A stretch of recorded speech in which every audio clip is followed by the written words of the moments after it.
குருபூர்ணிமாவை முன்னிட்டு திருச்சியில் சிவனடியார்கள் மற்றும் சித்தர் பெருமக்கள் காவிரித்தாய்க்கு ஆரத்தி எடுத்து வழிபாடு செய்தனர். ஒவ்வொரு ஆண்டும் ஆனி மாதம் வரும் பெளர்ணமி திதியை குருபூர்ணிமா என கொண்டாடப்படுகின்றது. இந்து மதம், புத்த மற்றும் சமண மதத்தில் குருவை போற்றும் விதமாக கொண்டாடப்படும் குருபூர்ணிமாவை முன்னிட்டு உலக சித்தர்கள் சர்வசமய கூட்டமைப்பு மற்றும் சிவனடியார்கள் சார்பில் திருச்சி அம்மா மண்டபம் காவிரிப்படித்துறையில் பூமியை வளம் கொழிக்க வைத்து மக்களை வாழ வைக்கும் காவிரித்தாயை வணங்கிடும் வகையில் ஆரத்தி வைபவம் நடைபெற்றது.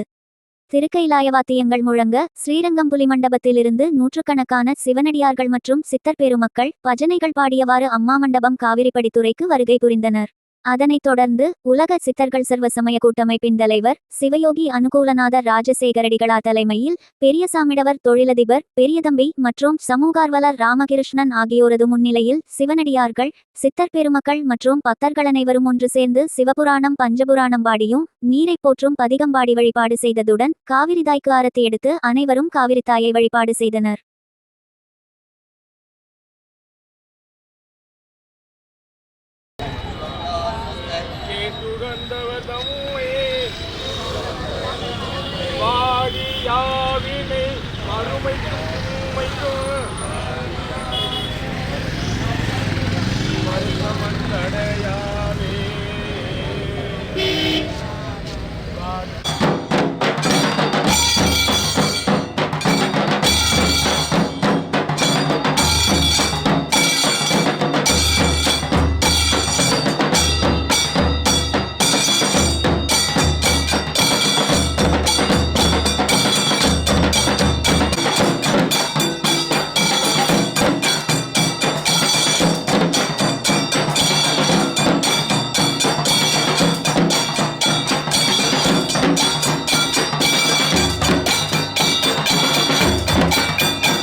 தாயே பெருகி வா, கவலை எல்லாம் போக்கவா. நல்லதெல்லாம் குரு பௌர்ணிமாவில் சிறப்பான பூஜையிட்டோம். இத்தரை மீதினிலே எம் வாழ்வு செழிக்கவா. காவிரி தாயே பெருகி வா, கவலை எல்லாம் போக்கவா.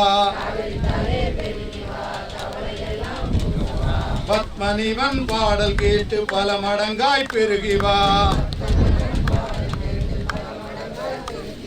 பக்தர்களின் விருப்பமெல்லாம் பதமாக ஓங்கவா. காவிரி தாயே பெருகி வா, கவலை எல்லாம் போக்கவா. ஆரம்பிச்சோம். ஆனா ஒரு வாட்டி நம்ம ஆரம்பிக்கும் போது நமக்கான பலம் கூடிக்கிட்டே தான் இருக்கு. ஏன்னா தர்மம் செய்பவர்களுக்கு தர்மம் தான் துணை. தர்மத்தின் பலம் வாழ்க்கையில மேலே ஈஸியாகவும் இருக்கும். அதனால தொடர்ந்து இந்த தர்மம் செய்வது நமக்கும் தர்மம், மற்றவங்களுக்கு இதை செய்யறதுனால நமக்கான ஒரு சக்திங்கிறது ஒரு தாய்ப்பறவை எப்படி நம்ம குஞ்சுகளை சிறகுனால காட்டுதோ அதே மாதிரி குரு சக்தி.